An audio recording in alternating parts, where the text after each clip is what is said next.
¿Cómo conducir una empresa de 30 a 300 empleados sin morir en el intento? Empresarios, gerentes y especialistas aportan cada semana experiencias y análisis sobre un actor clave de la economía argentina. M de Medianas, con la conducción de la consultora Marianela Labate y el periodista Carlos Liaskovich, muestra soluciones y herramientas concretas para empresas que ya no son pequeñas, que se han profesionalizado y que quieren seguir creciendo de un modo sustentable. Los lunes, a las 14 horas, por Radio Cultura.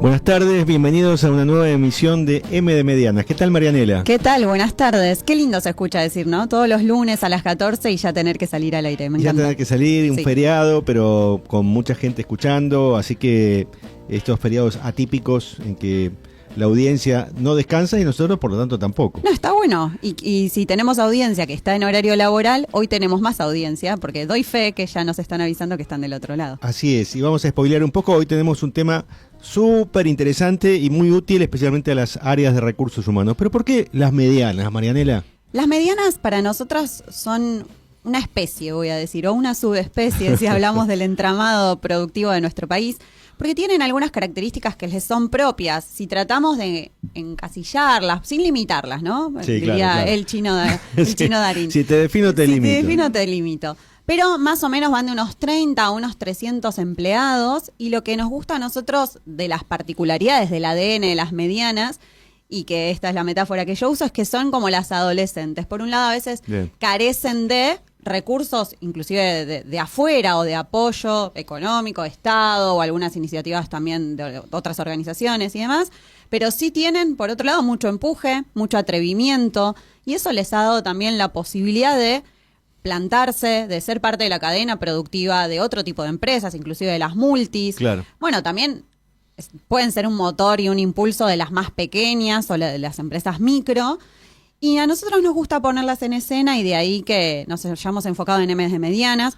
Bueno, vos tenés la cifra más precisa, que a mí es la que siempre se me olvida, pero tienen una parte del empleo regulado. Sí, un 20-25% de los empleos en blanco en la Argentina trabajan en las medianas. Y bueno, también tienen esas características que les son propias de la empresa familiar, que tampoco es un espacio fácil en el cual moverse. Llegan las nuevas generaciones, algunas más abiertas al diálogo, de ambas partes lo digo, las nuevas a veces con más ganas de patear el tablero, y hemos tenido muchas veces ese tipo de empresas sentadas a la mesa. Y con el fundador que va perdiendo esa cualidad de sol, claro, el fundador de la pequeña que está ahí remando, y que todo el mundo es una especie de extensión. Claro, pasa de ser heliocéntrico a tener que atender otros planetas. Exactamente. Y ahí vienen algunos un poco más disruptivos, que para bien y para mal en todos los sentidos, ¿no? Y ahí hemos recibido desde consultores y demás, y hoy nos vamos acercando, si destapamos las medianas, a mí me gusta a veces imaginarme las empresas como si fueran de Lego, nos vamos a arrimar al área de recursos humanos. Así es. Antes vamos a decirles que pueden comunicarse durante el programa al celular 11 5577 1192, 11 5577 1192, para participar con sus preguntas, experiencias, dudas, etcétera.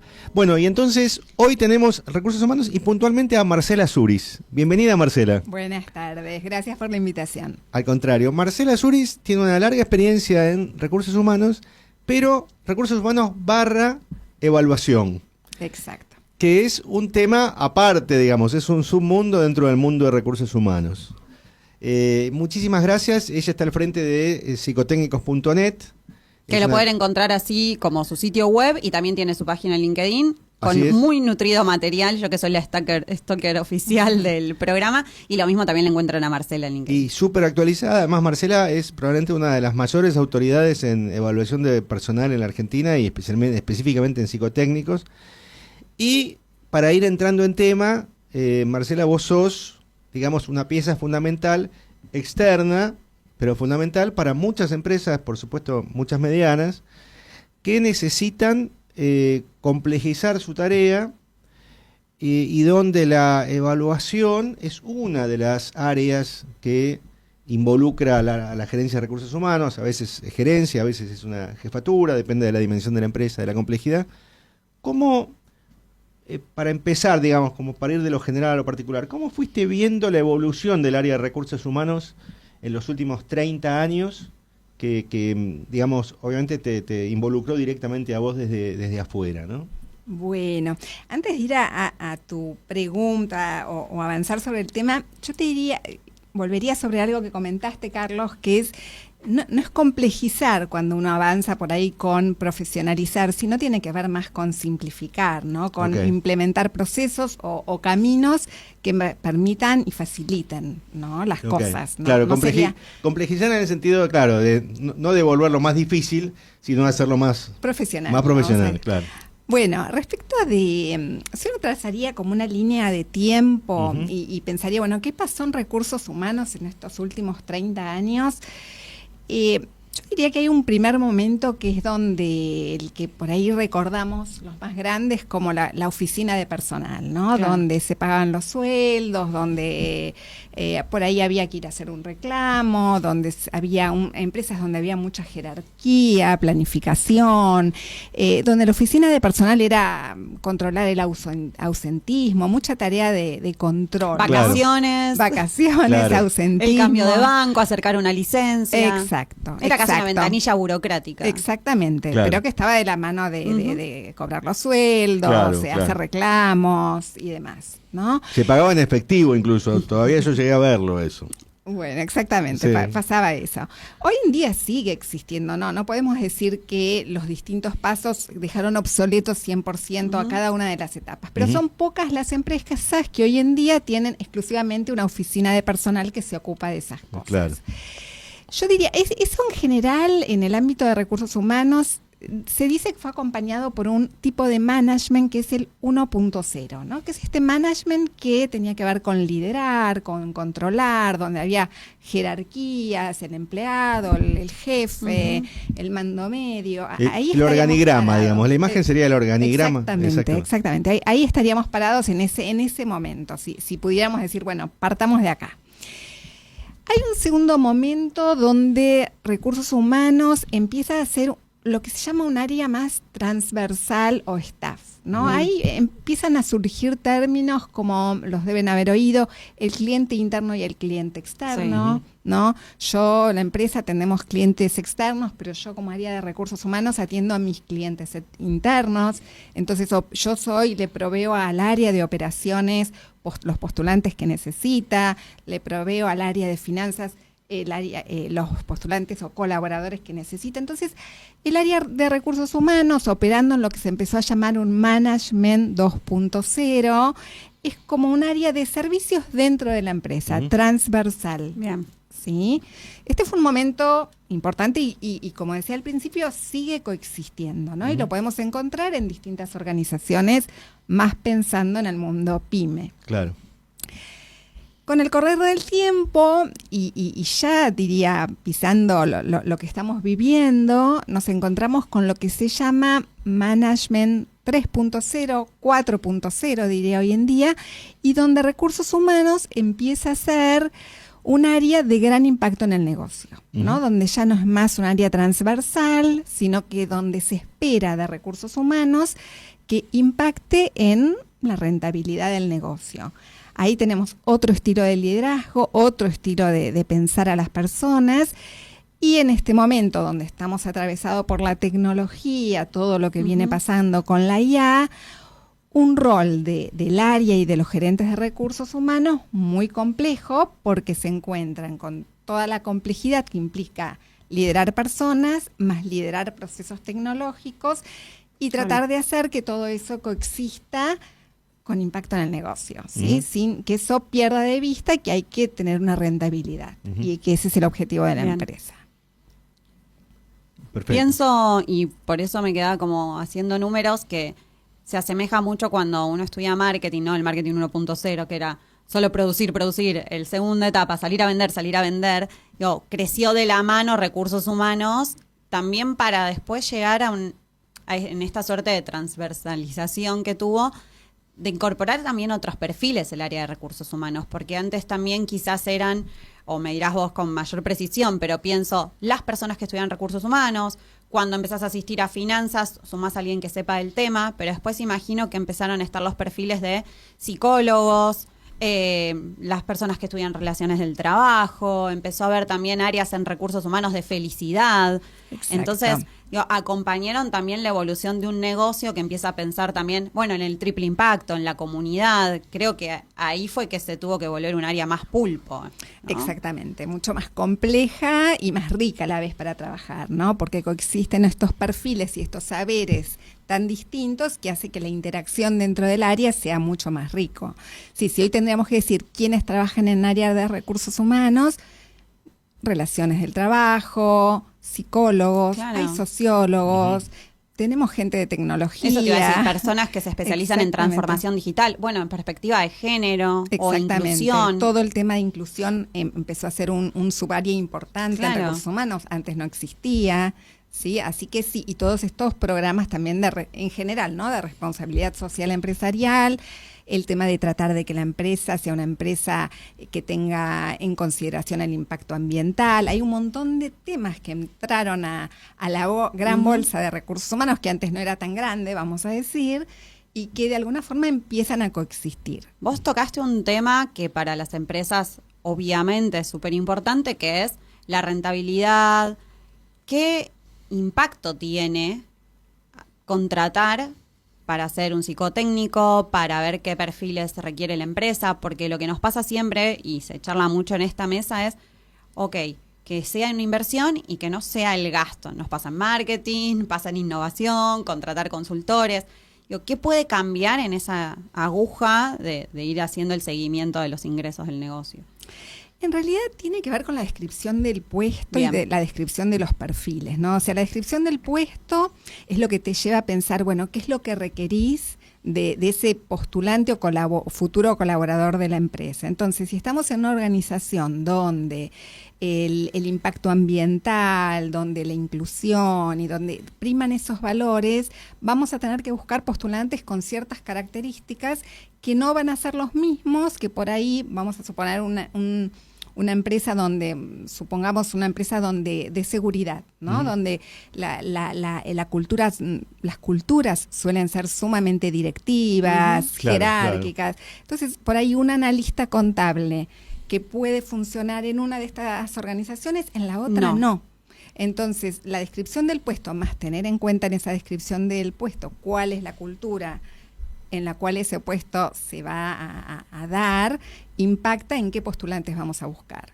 ¿Te ha pasado de llegar a ser una consultora, una consultoría o a modo consultora, y que reorientes la búsqueda, que creen que necesitaban o creían que necesitaban un asistente o alguien contable y en realidad era alguien de administración y marketing? Pero a veces creo que el error, y es ahí que empieza esto del gasto, es no saber realmente cuál es el puesto que tengo que cubrir. Sí, eso de todas formas está más del área de las consultoras de selección que de lo que hacemos nosotros, que es evaluación. Que ya es la parte de evaluación. No obstante, te puedo decir algo que yo suelo encontrar muy asiduamente, y en esta época que hay bastante desempleo más. El tema de llega una descripción del puesto, llega el currículum del postulante, uno lee la descripción del puesto, lee el nombre del puesto, abre el currículum del postulante y dice, acá hay una sobrecalificación. O sea, obviamente, seguramente le va a dar bien el psicotécnico, pero ¿cómo evaluamos esta sobrecalificación? ¿Cómo evaluamos que por ahí no va a durar porque está sobrecalificado y lo está tomando porque quiere tener trabajo y después va a seguir buscando y después se va a ver desmotivado y después si encuentra otro trabajo va a irse y después van a por ahí recurrir a ver qué pasó en el psicotécnico que le dio bien? Entonces, estas cosas son, diría, parte de la complejidad del mercado y de nuestro lugar como consultores. Bien. ¿Sí? Vos mencionaste antes la inteligencia artificial. Antes de entrar en esa complejidad, digamos, de las herramientas con las que se cuenta ahora, ¿cuál sería el ABC del psicotécnico para alguien que tiene que tomar una decisión y sumar al psicotécnico como herramienta para establecer quién entra y quién no? ¿Querés incluir desde acá la inteligencia artificial? Porque No, no es necesario. No es digamos, necesario, no. Después la sumamos. Sí. Como... Sí. Entonces la pregunta sería, ¿qué es lo que debería...? ¿Cuál es una explicación, una ABC para alguien que no conoce de psicotécnicos? ¿Cuáles son los pasos para que el psicotécnico funcione en una selección de personal? A ver, yo diría, es importante que la descripción del puesto esté clara. Es importante que la cultura, de alguna forma, pueda explicitarse. Es importante tener alguna información, entre comillas, informal, de cómo es el equipo en el que se va a insertar, cómo es el jefe con el que va a trabajar, qué es lo que se espera de esa persona. Es importante también tener en cuenta qué fue generando dudas durante el proceso de selección del postulante que nos derivan a evaluar, ¿sí? Como para poder poner la mira en, bueno, supónganse, me generó dudas que tuvo mucha rotación. Bueno, vamos a ver qué pasa con la estabilidad. ¿Sí? Todo eso suma. No obstante, hay un punto que yo a veces... y pensando en una situación que tuve la semana pasada, donde un dueño de pyme me entrevistó, la verdad que no le interesaba mucho saber cómo yo iba a, vamos a decir, operar. Es como que uno dice, al cirujano uno no le pregunta mucho qué anestesia va a usar, qué bisturí va a usar. Lo que le importa es que el informe sea confiable y que le dé información respecto de qué puede esperar de esa persona en su desempeño frente a lo que él está buscando. Claro, ¿no? está buscando un grado de certidumbre. Exacto. O casi un sí o un no a veces para En realidad, cubrir ese yo lugar. digo que seguramente el empresario busca tener más certezas y lo que nosotros podemos ofrecer son herramientas para que pueda tomar decisiones con mayor seguridad. No somos la bola de cristal, no tenemos asegurado lo que le puede pasar a esa persona de aquí a un futuro, hay mucha contingencia en la vida, pero sí podemos ser una herramienta que permite tomar decisiones con mayor seguridad. Bien. ¿Sí? Yo puedo ir un paso más atrás, Claro. porque aquí alguien que hace más de casi 20 años que está en el mercado laboral, y si bien sé que el abanico es enorme, no he tenido un psicotécnico. ¿Alguna categorización? ¿Qué ejes coexisten para quienes estén por someterse a un test? O si en algún momento me toca, digo, echar un poco de luz de qué es esa caja negra del psicotécnico. Ok. Primero, decirte seguramente por qué presupongo que no pasaste por un psicotécnico. Creo que tiene que ver con los negocios, ¿sí? Hay negocios, por ejemplo, en las grandes empresas el psicotécnico existe hace muchísimos años. Bien. En las pymes tiene que ver con cuando las pymes empiezan a profesionalizarse o ya están profesionalizadas, ¿sí? Hay negocios donde todavía no llegó el psicotécnico o, por ejemplo, en los años que yo llevo en el mercado, yo fui viendo cómo entraba el psicotécnico a determinados negocios. Bien. Por ejemplo, me acuerdo... En mis primeros años me llaman de un hospital bastante reconocido. Yo dije, qué raro, un hospital. ¿Un hospital privado o público? Un hospital privado. Privado. Un hospital privado. Sí, privado. Entonces dije, qué raro, un hospital. Y la realidad es que nunca habían tomado psicotécnicos. Para mí era la primera vez de tener una experiencia en el mercado de la salud. Años yendo al hoy tengo un montón de empresas del mercado de salud. Pero en esa época... El mercado de salud estaba por fuera de los psicotécnicos, claro. No era un negocio.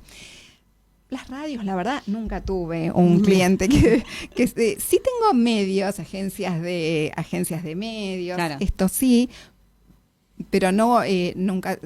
Tengo un canal, en el canal 4 del norte, pero es poco. No es un mercado que circula mucho por los psicotécnicos. ¿Y educación? Sí. Yo entiendo que hace menos que lo que yo llevo en educación.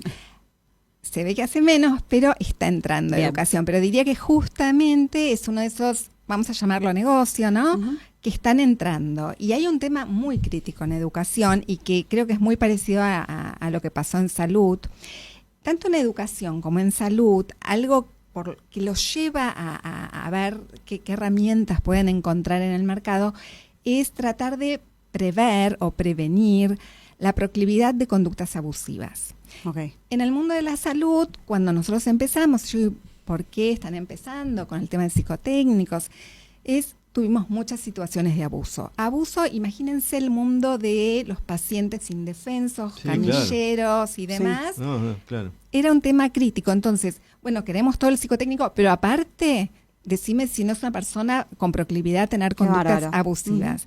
Y en educación, con Sí, los niños. Sobre todo con los niños. Con los niños, con lo cual hoy en día tenemos varias facultades Qué bárbaro. y varios colegios, pero que entiendo que es como unos negocios, son Sí, negocios me pone nuevos. un poco la piel de gallina también. Sí, la porque verdad no, que no me lo esperaba esa. no tiene que ver con el desempeño, Claro. no sé, el grado de autoridad, el desenvolvimiento de la persona frente a un curso, sino contra temas que son súper sensibles a nivel de Exactamente. la educación y la salud. No, y esto me hace pensar bastante en uno de tus últimos posteos en LinkedIn, que es más para especialistas, pero te lo traigo al ruedo igual, donde vos hablás de dos marcos, digamos, dos grandes marcos, digamos, para simplificarlo hasta el extremo. Un marco que es el de Elliot Jaques, el canadiense, que era, digamos, es muy conocido en el ambiente de recursos humanos por la cuestión de la, digamos, de la capacidad intelectual o de la capacidad de pensamiento de candidato, versus otros marcos teóricos, otros marcos de análisis que miran la complejidad y la pluralidad de variables, ¿no? Supongo que cuando se incorpora semejante dimensión, la capacidad intelectual, digamos, pasa a un nivel, digamos, mucho más atrás de lo que realmente importa en este tipo de miradas, ¿no? A ver, Jaques, y de lo que estás hablando, entiendo que tiene que ver con las evaluaciones de potencial, ¿sí? Nosotros en la consultora decimos que nos dedicamos a psicotécnicos y evaluaciones de potencial. Que es otro gran tema, exactamente. Exactamente. En el ámbito de potencial, Jaques fue realmente alguien que dejó una huella súper importante, es de los 80, y él fundamentalmente lo que conceptualizó es que la posibilidad de una persona de crecer, o sea, que tenga potencial de desarrollo dentro de una organización, tenía que ver o tiene que ver, digo porque se sigue usando Jaques, con la capacidad de complejizar sus procesos mentales. Y lo Bien. ligaba mucho a la capacidad de abstracción, ¿no? Entonces decía, si yo escucho en un discurso, sí, porque la evaluación de Jaques es a través de estar escuchando el discurso, que alguien tiene un nivel de abstracción importante, eso le permitía presuponer que en determinada cantidad de años iba a poder crecer en una organización hasta determinado nivel. O sea, la mirada, la escucha, vamos a decir, estaba puesta fundamentalmente en la capacidad de abstracción, que era ligado a la inteligencia, y eso se ligaba a lo que después empezó a conceptualizar como planificación, visión estratégica, pensamiento estratégico y demás. En esos momentos, imagínense que todavía no se hablaba de inteligencia emocional, no se habían desarrollado esos conceptos, no se hablaba de habilidades blandas y demás, ¿sí? Y hay enormes organizaciones que hasta el día de hoy funcionan como haciendo sus evaluaciones con Jaques. Al estilo Jaques, Al estilo digamos, Jaques. en la escuela Jaques. Nosotros, desde la consultora, valoramos, es innegable el aporte que hizo Jaques, pero creemos que no podemos desconocer todo lo que vino después y que vino a enriquecer, ¿no? Entonces, cuando por ahí una organización nos dice queremos usar Jaques, nosotros decimos, ok, podemos usar Jaques, pero no dejemos de evaluar Sin embargo, todo lo está demás. esto. Nosotros vamos a integrarlo. Bien. Claro. Vamos a integrarlo porque si no te voy a decir qué capacidad de planeamiento tiene, qué capacidad de abstracción tiene, pero no te voy a decir cómo va a liderar, cómo va a tratar al equipo, cuestiones que hoy son Súper como importantes. Consideradas súper importantes. Ni hablar con ¿sí? equipos multiculturales, algunos trabajando de Exactamente. forma asincrónica, otros sincrónico en otro uso horario. Eso aportó también un montón de color a lo que tenés que Exactamente. evaluar en los roles. Así es. ¿sí? Exactamente. Bueno, estamos con Marcela Zuris, que es especialista en evaluación y la directora de psicotécnicos.net. Vamos a retomar en unos pocos minutos. Fue la revolución en la cinematografía francesa, un momento desde el cual el cine no volvió a ser el mismo. ¿Qué pensaban? ¿Qué sentían nombres inolvidables hoy como Truffaut, Godard, Chabrol o Belmondo en aquellos años 60? ¿Cómo construyó Godard ese clásico que hoy se llama Sin Aliento?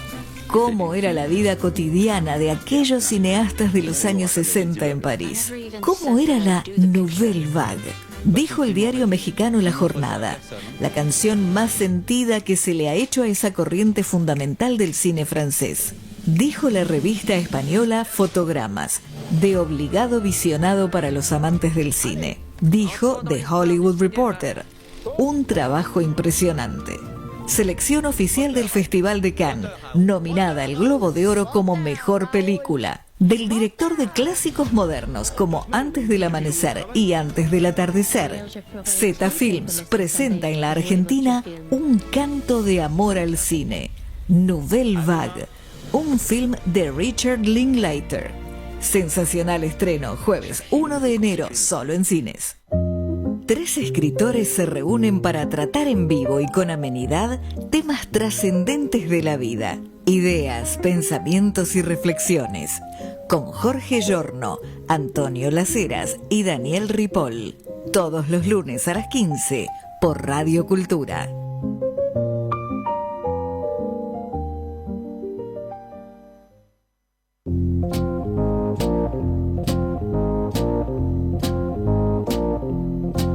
Bueno, retornamos con Marcela Zuris en M de Medianas y la estamos acribillando a preguntas sobre diferentes áreas de recursos, de diferentes temas del área de recursos humanos, pero en particular, por supuesto, en su expertise, que es evaluación y en psicotécnicos.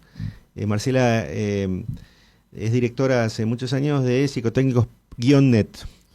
Recién dije .net, no, es -net, psicotécnicos-net, con P al principio. Psicotécnicos. Psicotécnicos, Ahí está. así es. Marcela, bueno, Marianela, sí. No, está bien. Ah. Bueno, sentiste que tomé aire y porque Sí, venía una ahí está, pregunta. sí, Y sí. Marcela también dice, uy, ahora tengo que respirar.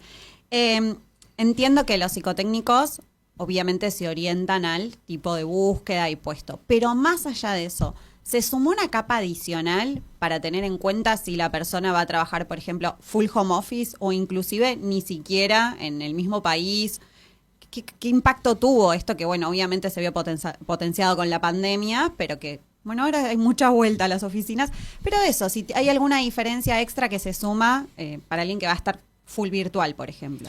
Sí, sin duda, pero también tiene que ver con la cultura de la empresa. Y acá voy a contar Bien. una anécdota que me llamó mucho la atención hace unos días. Yo estaba haciendo unos procesos de evaluación para gente que trabajaba totalmente remoto desde otro país, pero eran sumamente controlados. Y digo, destaco esto de control porque volvemos a la oficina de personal y el control. Sí. No tenían sus computadoras de una forma que si se salían un momento de la pantalla, los despedían inmediatamente. Eso me contaron al momento de hacer el proceso de Gran Hermano selección. queda no. Gran Hermano de Orwell, digo, queda Claro, absolutamente. eso yo solo lo conozco en la educación con esos sistemas tipo Proctorio o similar, pero son para rendir un examen, una certificación del exterior, no para trabajar 8 horas. Bueno, o acá 9 o cuando más, me no sé. cuentan el puesto, que era un puesto recursos humanos _vendedor, porque tenían que reclutar gente, como agente inmobiliarios,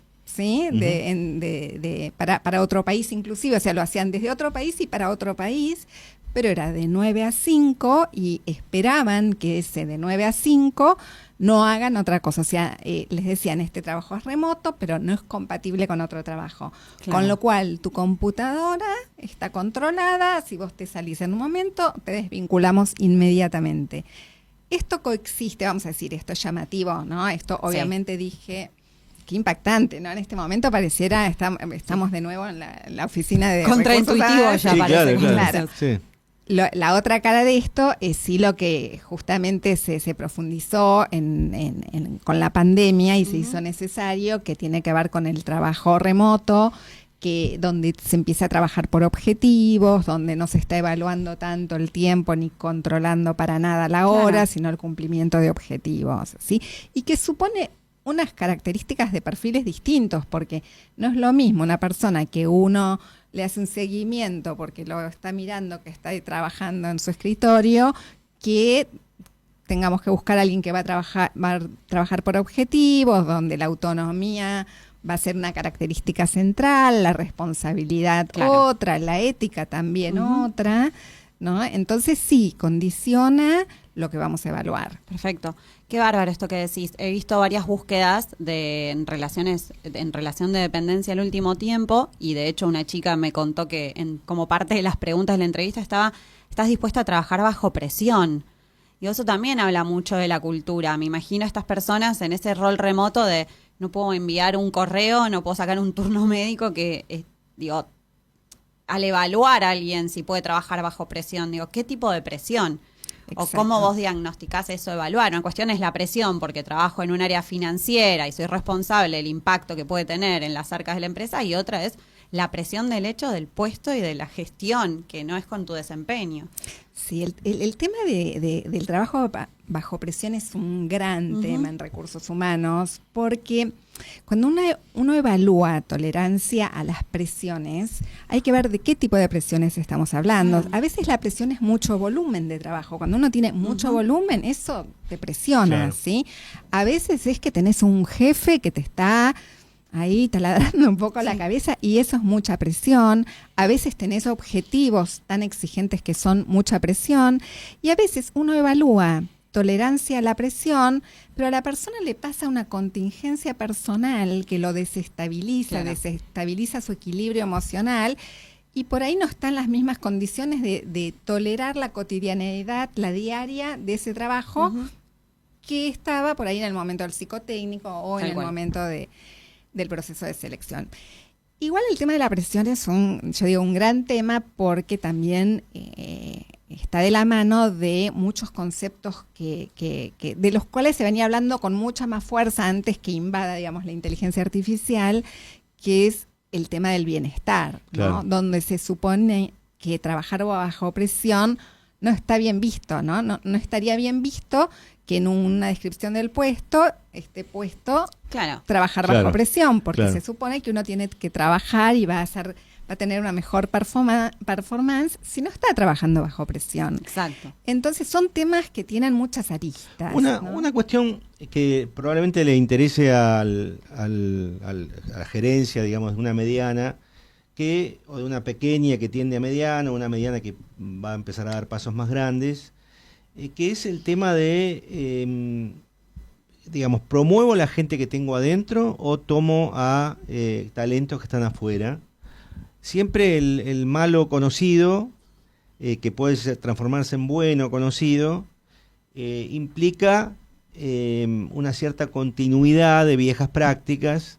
El bueno por conocer implica un aire fresco, implica traer nuevas tecnologías, nuevas metodologías, digamos, nuevas visiones.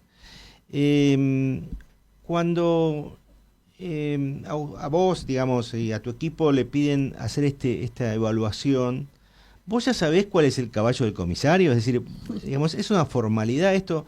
¿O realmente buscan valor en lo que vos le vas a incorporar? Incluso a veces puede haber hasta contradicciones entre el área de recursos humanos y el área específica donde va a trabajar esta persona, ¿no?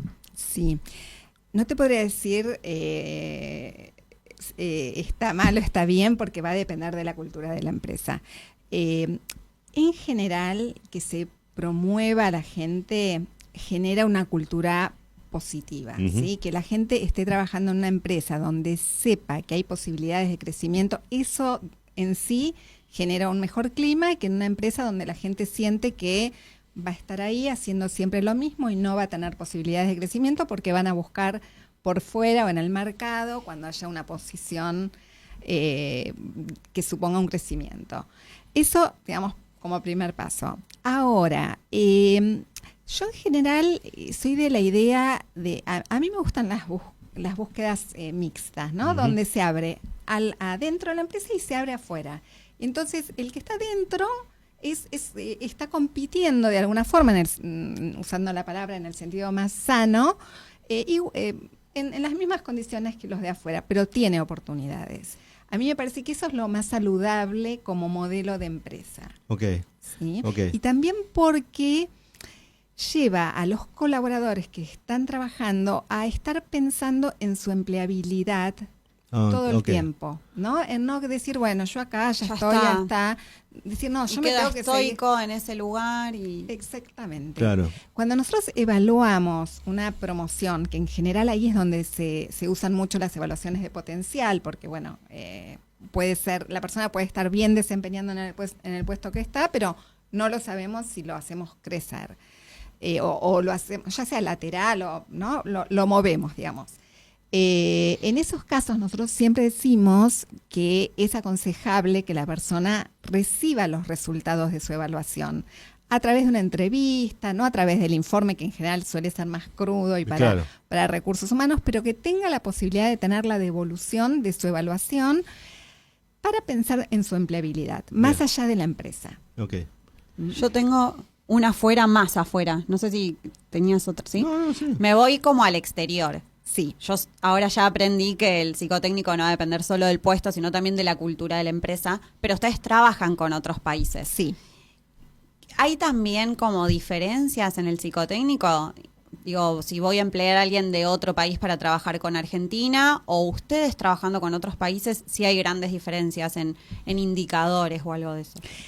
En realidad, nuevamente, depende con qué empresa trabajemos, ¿no? Pero nos ha pasado de trabajar con empresas, me acuerdo de alguna situación con una empresa con México que parecía que nos estábamos entendiendo en qué es lo que necesitaban y demás, y que estaban de acuerdo con cómo los íbamos a evaluar, y les habíamos presentado ejemplos del tipo de informe que les íbamos a mandar, y al momento de que le mandamos el primer informe, nos empiezan como con un gran gesto de sorpresa a decir, no, pero nosotros esperábamos un informe, y no, ahí en ese momento nos empiezan a mostrar el tipo de informes que esperaban, y donde la pregunta fue ¿qué pasó? ¿No? O sea, como que hay cuestiones que hasta diría exceden lo idiomático, ¿no? Claro, que a claro. veces uno como no se entiende aunque estemos hablando el mismo idioma. Sí, es un un castellano. mismo idioma no separa. Claro, sería, Tal claro. cual, exacto. Y hay otras empresas y países y organizaciones donde podríamos trabajar sin mayor dificultad, con que nos planteen algunas cuestiones que tienen que ver con su cultura a tener en cuenta. Nosotros podemos trabajar sin que esto marque una diferencia mayor a como trabajamos con empresas con culturas distintas. Perfecto. Lo que sí nosotros implementamos es tratar de evaluar al postulante en su idioma nativo, ¿no? Claro. No tenemos infinitos idiomas dentro de la consultora, pero dijimos, bueno, inglés, portugués, ¿sí? Porque es verdad que está en mejores condiciones alguien que hace su evaluación en el mismo idioma, su idioma nativo, que no supone un esfuerzo extra. Un esfuerzo extra, claro. O inclusive Exacto. una imagen a veces impostada, porque uno peca a veces de mucha inseguridad hablando un idioma que no es el nativo y queda algo quizás desdibujado. Ustedes se van a dar cuenta en el test, pero la incomodidad quizás de quien está sentado ahí, porque después tal vez trabaje en su idioma nativo. Digo, Claro. a veces el Exactamente. inglés se usa también para las empresas argentinas que contratan de afuera. Tal cual. Nosotros inclusive tenemos como parte de nuestros servicios poder evaluar también el nivel de inglés, poder evaluar el nivel de portugués, y que a veces el postulante es el que habla otro idioma, pero el reporte tiene que ser en castellano o en inglés, Bien. ¿no? Como la posibilidad de hacer estos cruces en el mundo globalizado que estamos.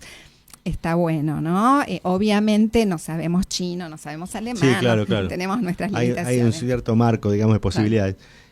Marcela, estamos conversando con Marcela Suris de la consultora Psicotécnicos-Net. Marcela, cuando en tus últimas, digamos, intervenciones en redes e incluso en presentaciones, vos tenés una advertencia muy, muy fuerte respecto de la inteligencia artificial como herramienta solitaria para realizar psicotécnicos.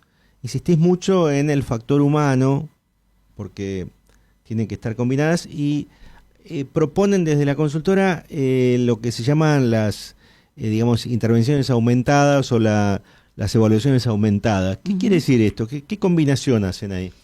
Bueno, a ver,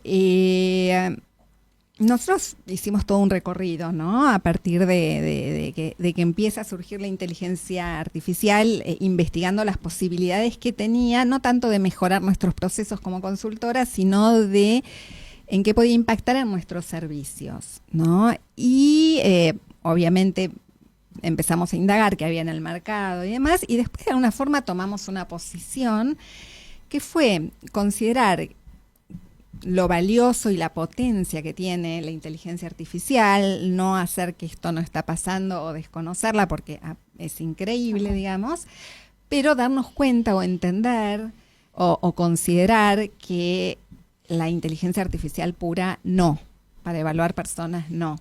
Entonces, nuestra propuesta tiene que ver con lo que las llamamos evaluaciones aumentadas, pero tiene que ver con una evaluación donde podamos aprovechar la potencia de la inteligencia artificial, pero en un interjuego con el juicio profesional de un psicólogo experto. Y para bajarlo bien a tierra, ¿nos querés contar alguna situación inverosímil que se dio por evaluación pura de inteligencia artificial? ¿O que Sí. Viste que a veces preguntás a la inteligencia artificial y te contesta absurdos Sí. tremendos. Sí. Y vos decís, ¿qué es esto? Bueno, Claro. esto se llama que alucina, ¿no? Alucina, o la sí. caja negra de la inteligencia artificial que inventa, ¿no?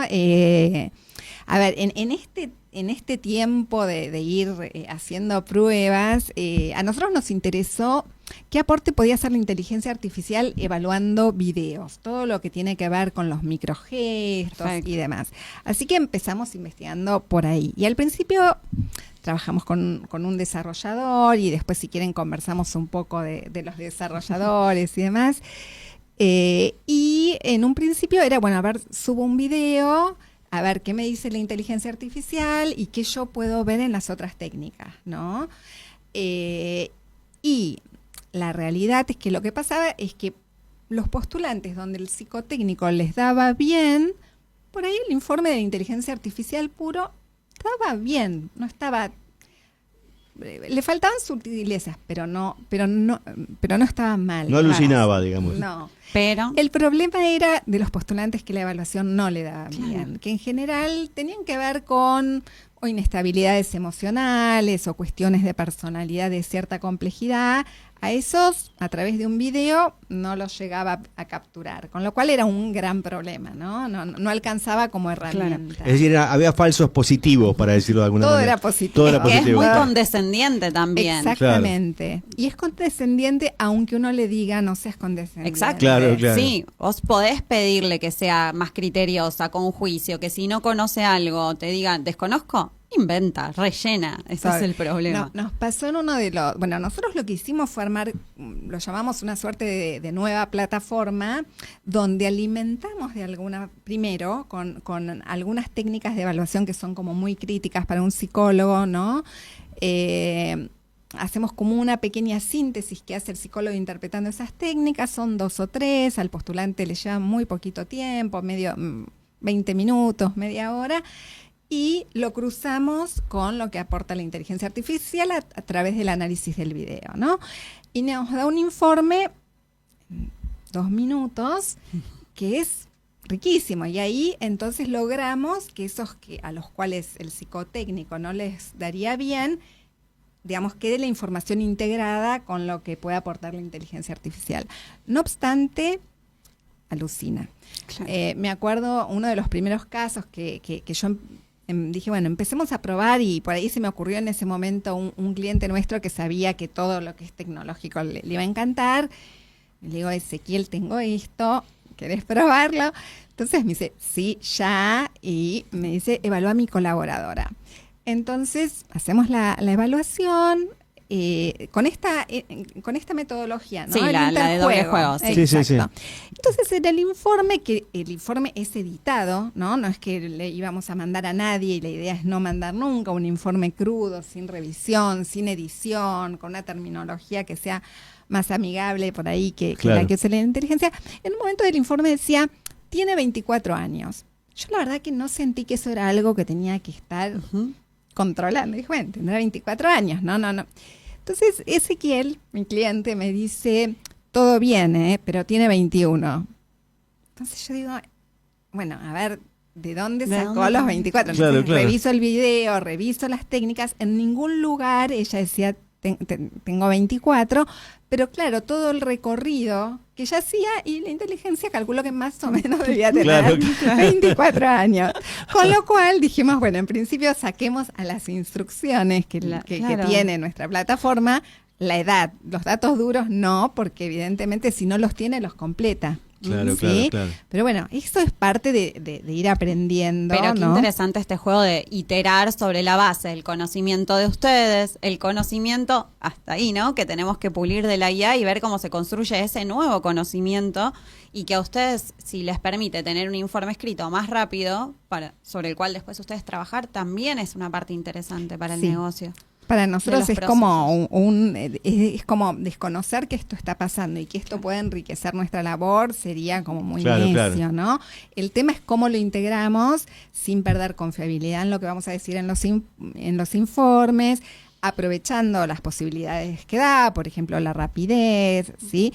Y la verdad que a veces la inteligencia artificial uno lee, ¿no? Y dice, qué maravilloso cómo lo dijo. Yo Sí, no lo sí, podría claro. haber dicho en Sí. palabras mejores. Claro, sí. El concepto es muy impecable. sorprendente. Sí. Y en evaluación, ¿lo viejo funciona? Como dirían en el Eternauta. Los test de Rockstar, por ejemplo. ¿Se siguen usando? No me gusta llamarlo viejo. No, por eso.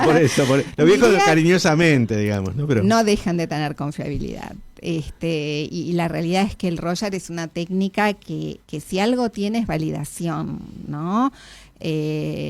Hoy, si uno entra o sea, Roger uno puede estudiar seriamente, es un posgrado para un psicólogo que dura 3 años, hay 2 o 3 instituciones confiables donde estudiarlo, o puede estudiarlo en pequeños cursitos de 5 clases que te enseñan Roger y donde realmente no sabes nada y por ahí pones que sabes sabes. hacer algo de claro, hay que Roger. tener cuidado con eso, ¿no? Exactamente. Si uno lo estudia bien, el Roger es como yo diría, es como un tronco donde después todo lo que voy a ir interpretando de las otras técnicas, es como que a un evaluador le estructura la forma de pensar, ¿no? Ok. Después puedes no usarlo por ahí, Bien. pero tenés la estructura ahí de pensarlo.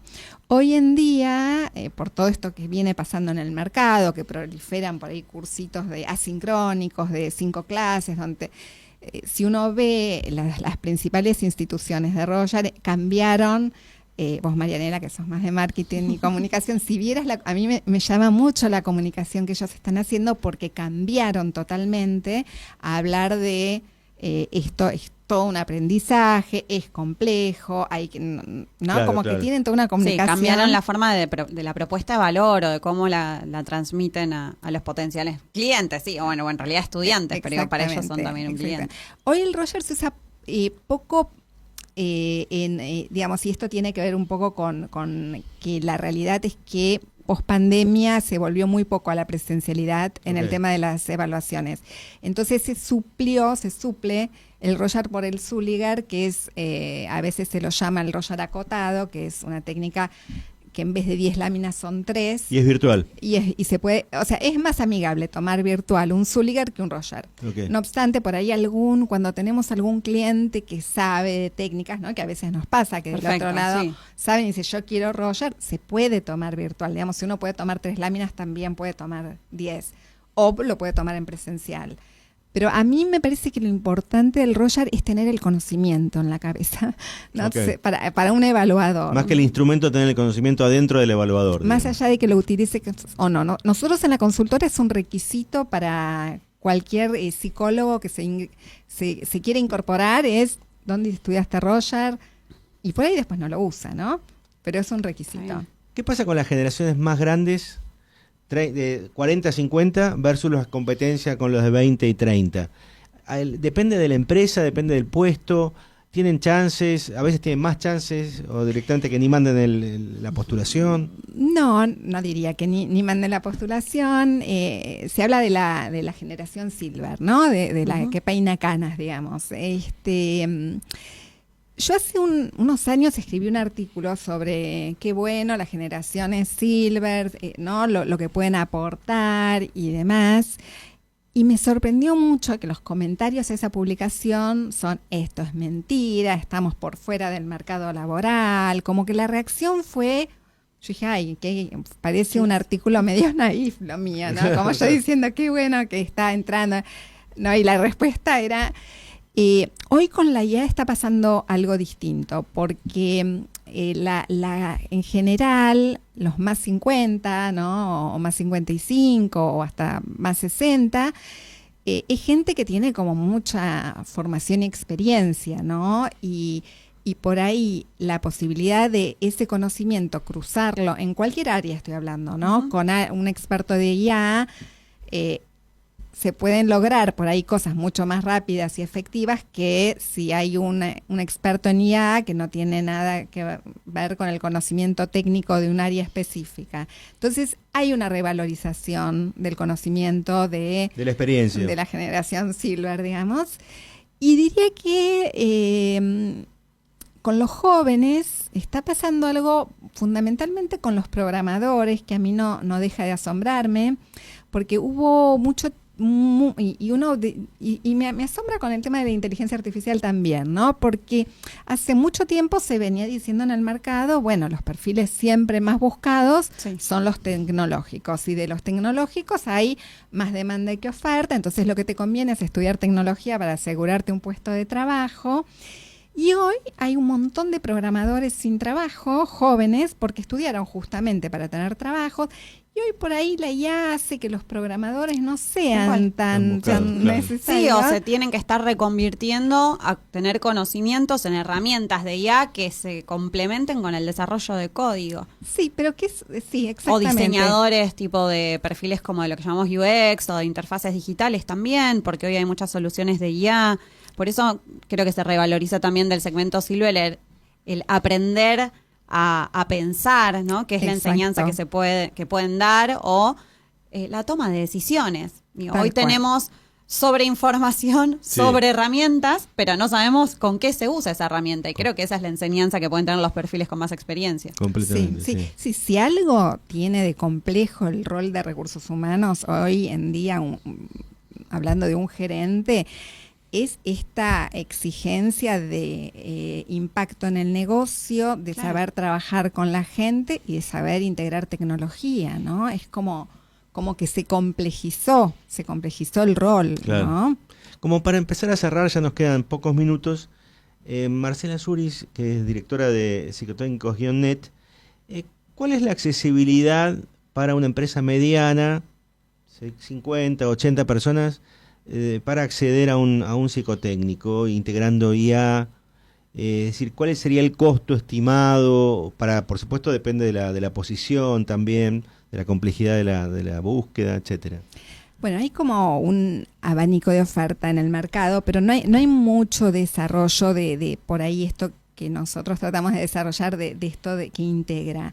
El costo siempre se supone que tiene que ser más económico, ¿no? Porque ahí como uno está apoyándose en tecnología, y por ahí lo que supuso un costo sería el desarrollo, pero después debería como lograr que se bajen los costos. Correcto.